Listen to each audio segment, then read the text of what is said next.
আপনি যদি কারো প্রতি হিংসা করেন তাহলে কি হবে? আপনার ক্ষতি কি? আপনার যত নেক আমল ধ্বংস হয়ে যাবে।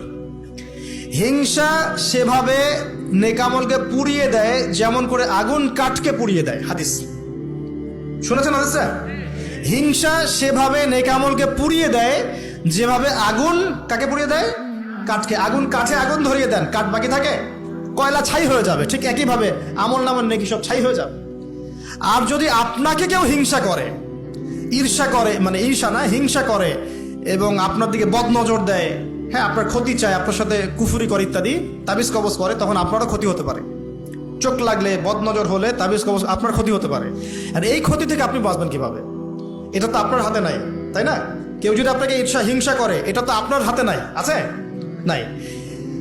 একটা উপায় হচ্ছে মানুষের থেকে নিজেকে যত পারেন আড়াল করার চেষ্টা করেন। এই যে বারবার বলি না, এত শোডাউনের দরকার নাই, ফেসবুকের দরকার নাই, অনলাইনের এই যে ছবি টবি দরকার নেই, এমনি এমনি বলি না। আমরা চাই যে মানুষ থেকে যতটা পারি আড়াল হতে, যতটা সম্ভব। কারণ এখন তো এর চেয়ে বেশি কিছু পাচ্ছি না, এতে ক্ষতি আছে, মানুষের চোখ লাগে। এখন আপনি বাঁচবেন কিভাবে? প্রতিদিন সূরা ফালাক, সূরা নাস, ইখলাস সকাল সন্ধ্যা 3 বেলা করে, সকাল সন্ধ্যা 3 বার করে সূরা ফালাক, সূরা নাস, সূরা ইখলাস। প্রত্যেক নামাজের পর আয়াতুল কুরসি, ঘুমানোর আগে আয়াতুল কুরসি, সূরা বাকারার শেষের আয়াত, সূরা মুলক।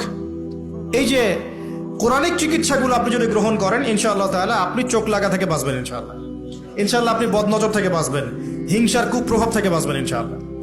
এগুলো কিন্তু হেলা কথা বলছি না, এটা এত মারাত্মক। নবী সাল্লাল্লাহু আলাইহি ওয়াসাল্লাম বলেছেন যে চোখ লাগা বদনজরগুলো এত মারাত্মক যে একটা জীবন্ত উটকে রান্নার পাত্রে নিয়ে আসতে পারে। এত ডেঞ্জারাস, এত ডেঞ্জারাস। তো হিংসা করবেনও না, হিংসার শিকারও যেন না হন। এই জন্য সূরা ফালাককে বেশি বেশি তেলাওয়াত করবেন। কুল আউযু বিরাব্বিল ফালাক মিন শাররি মা খালাক ওয়া মিন শাররি গাসিকিন ইযা ওয়াকাব ওয়া মিন শাররিন নাফাসাতি ফিল উকাদ ওয়া মিন শাররি হাসিদিন ইযা হাসাদ। আমি হিংসুকের হিংসা থেকে আল্লাহ তোমার আশ্রয় চাচ্ছি যখন সে হিংসা করে। পারবেন ইনশাআল্লাহ? আর কি করা যাবে না? আল্লাহর নূর মারিফত পেতে হলে অহংকার করা যাবে না। কি যাবে না? আল্লাহ পাক সব পছন্দ করলে অহংকার পছন্দ করবেন না। আল্লাহ পাক অহংকার পছন্দ করবেন। আল্লাহ পাক অনেক পাপ মাফ করে দিতে পারেন। অহংকার আল্লাহ পাক খুব কঠিন ভাবে ধরেন। আল্লাহ পাক খুব কঠিন ভাবে অহংকারীকে আল্লাহ পাক কখনোই পৃথিবীতে টিকতে দেন নাই। অহংকার আল্লাহ পাকের চাদর, এটা ধরে কেউ টান দিতে পারে না। তো মনের মধ্যে যদি অহংকার থাকে, কোশ্চিন কালেও, ডিগ্রি সার্টিফিকেট অর্জন করেও আল্লাহর নূর পাওয়া যা, আপনি খিদির হতে পারবেন না, সিচুয়েশন বুঝতেও পারবেন না, সলিউশনও বের করতে পারবেন না। একজন সত্তার কথা বলে দেই, আমি আলোচনা গুটিয়ে নিচ্ছি আস্তে আস্তে ইনশাল্লাহ। একজন সত্তার কথা বলি, ইবলিস নাম আছে, মনে আছে? ইবলিস, সে কি আল্লাহর একজন আবেদ ছিল না? ইবাদত করে নাই? তার জ্ঞান ছিল না? প্রচন্ড জ্ঞানী ছিল, আল্লাহ পাকের প্রচুর ইবাদত করেছে। কেন জাহান্নামী হলো? কি কারণে জাহান্নামী হলো? দেখেন, সে আল্লাহ পাকের আদেশকে লঙ্ঘন করেছে, সেজদা করে নাই, এই তো। আদম আলাইহিস সালামও তো গাছের কাছে চলে গিয়েছেন, তাহলে আদম আলাইহিস সালামও তো গাছের কাছে গিয়েছেন, আল্লাহ পাকের হুকুমটা লঙ্ঘন হয়ে গেল না? ইবলিসও তো লঙ্ঘন করেছে, তাহলে উভয়ের মাঝে কি পার্থক্য? পার্থক্যটা হচ্ছে আদম আলাইহিস সালাম ভুল করে তওবা করে ফিরে এসেছেন, অহংকার করেন নাই, করেছেন? পক্ষান্তরে ইবলিস ভুল করেও তার উপর অটল থেকেছে। সে বলেছে খলাকতানি মিন নার ওয়া খলাকতাহু মিন তিন। আল্লাহ, আপনি যে আমাকে বলছেন আদমকে সিজদা করতে, আপনি ভুল, আমি সঠিক। নাউযুবিল্লাহ। এই যে আবা ওয়াস্তাকবার, সে উদ্ধত হলো এবং অহংকার প্রদর্শন করলো, এই একটা কারণেই আল্লাহ পাক কি করেছেন? তাকে চিরস্থায়ী জাহান্নামে দিয়েছেন। কথা কি বুঝতে পারছেন? অতএব অহংকার থাকলে আল্লাহর নূর পাওয়া যাবে না। ইবলিসের ইবাদত ছিল, টিকতে পারে নাই। ওর কিন্তু ইলম ছিল, টিকতে পারে নাই। আল্লাহ বোঝার তৌফিক দান করেন। আর অহংকার মানে এই নয় যে আপনি ভালো জামা পরেছেন, ভালো একটা সুন্দর বাড়ি করেছেন, আপনার জুতাটা সুন্দর, আপনার মানে কিছু জমি জমা আছে, হ্যাঁ, আপনার চলাফেরা, আপনি শৌখিনতা পছন্দ করেন, এটার নাম অহংকার নয়। অহংকার কি? অহংকার হচ্ছে মাতারুন নাস, মাতারুল হাক্কি ওয়া গামতুন নাস।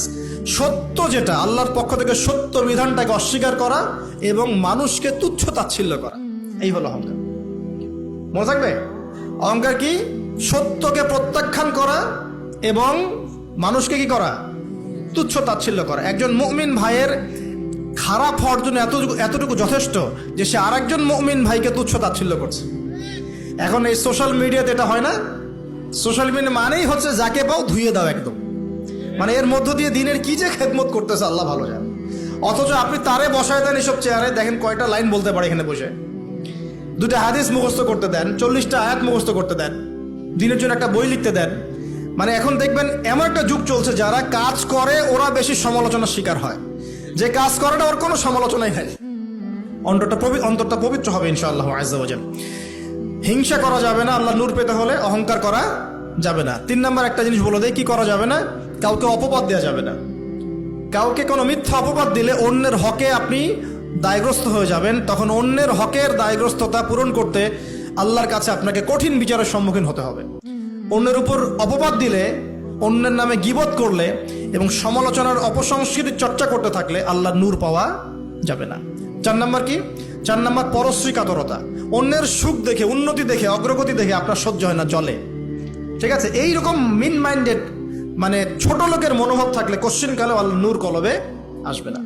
আর 5 নম্বরটা হচ্ছে মানুষের প্রতি দয়ালু হতে হবে। কি হতে হবে? দয়ালু। দয়ালু মানে কি? যে সবাইকে আগে নিজের ভাই মনে করতে হবে। একজন ব্যক্তি পলিটিশিয়ান হোক, মিলিটারি সেক্টরে থাকুক, পুলিশ হোক, বিজিবি হোক, আনসার হোক, সাধারণ মানুষ হোক, যুবক যুবতী, কিশোর কিশোরী যেই হোক, এদেশের সবাই আমার আপন ভাইয়ের মতো, সবাই আমাদের ভাই, সবাই মুসলিম ভাই। হ্যাঁ, ওদের মধ্যে মাযহাবী পার্থক্য থাকতে পারে, তরিকার পার্থক্য থাকতে পারে, পলিটিক্যালি পার্থক্য থাকতে পারে, মতাদর্শের পার্থক্য কি থাকতে পারে না? থাকতে পারে। সবার মত কি একরকম হতেই হবে? কিন্তু তারা সবাই আমার মুসলিম ভাই। যতক্ষণ পর্যন্ত না তারা প্রকাশ্য কোনো কুফরির ঘোষণা দিয়েছে, ততক্ষণ পর্যন্ত কি সবাই মুসলিম ভাই। আগে সবাইকে ভাই মনে করে জনদরদিত হতে হবে। আগে সবার ভালোটা বুঝতে গেলে আগে জনদরদিত হতে হবে, রহম দিলওয়ালা হতে হবে। আপনি হকের উপর থাকবেন, ন্যায়টা ন্যায় হবে, অন্যায় অন্যায়। ন্যায় যদি আমার দুশ্মনও করে সেটাও ন্যায়, আর অন্যায় যদি আমার বাড়ির লোক করে সেটাও অন্যায়। একটা সৎ অন্তর লাগবে তো আগে। এই রহম দিলওয়ালা না হতে পারলে খিদির হওয়া যাবে না। কারণ আল্লাহ পাক খিদির সম্পর্কে বলেছেন যে আমি খিদির আলাইহিস সালামকে আমার পক্ষ থেকে রহমত দিয়েছিলাম, দয়া দিয়েছিলাম। সুবহানাল্লাহ। ওয়া আল্লামনাহু মিন লাদুন্না ইলমা, এবং আমি আল্লাহ খিদিরকে আমার পক্ষ থেকে জ্ঞান শিক্ষা দিয়েছিলাম। তো এই কয়েকটা বিষয় করা যাবে, আর কিছু কিছু বিষয় করা যাবে না। এগুলো যদি মেনে চলতে পারি ইনশাআল্লাহ আমাদের কলবের মধ্যে আল্লাহর পক্ষ থেকে আল্লাহর নূর আসবে। সেটা হলো, কোরআন একটা সূরা আছে, সূরার নামই হচ্ছে সূরা নূর। কি নাম? এই সূরার উপর যদি আপনি আমি আমল করতে পারি ইনশাআল্লাহ তাআলা আল্লাহর নূর এবং মারিফত পাওয়া যাবে। কেন পেতে হবে এগুলো? কারণ এগুলো পেলে আমরা সেটা দেখবো যা সবাই দেখতে পারবে না, আমরা সেটা শুনবো সবাই সেটা শুনবে না, আপনি সেটা উপলব্ধি করবেন সবাই সেটা উপলব্ধি করতে পারবে না। বাহ্যিকভাবে সবাই একটা কিছু বুঝবে, কিন্তু আপনি রিয়েলিটি বুঝতে পারবেন যে আসলে বাস্তবটা কি হচ্ছে। এবং বাস্তবতা বুঝতে পারলে পরেই আমরা ইনশাআল্লাহ তাআলা ওই ফিতনাগুলো চিহ্নিত করতে পারবো, সেখান থেকে বাঁচার পথ খুঁজতে পারবো ইনশাআল্লাহ।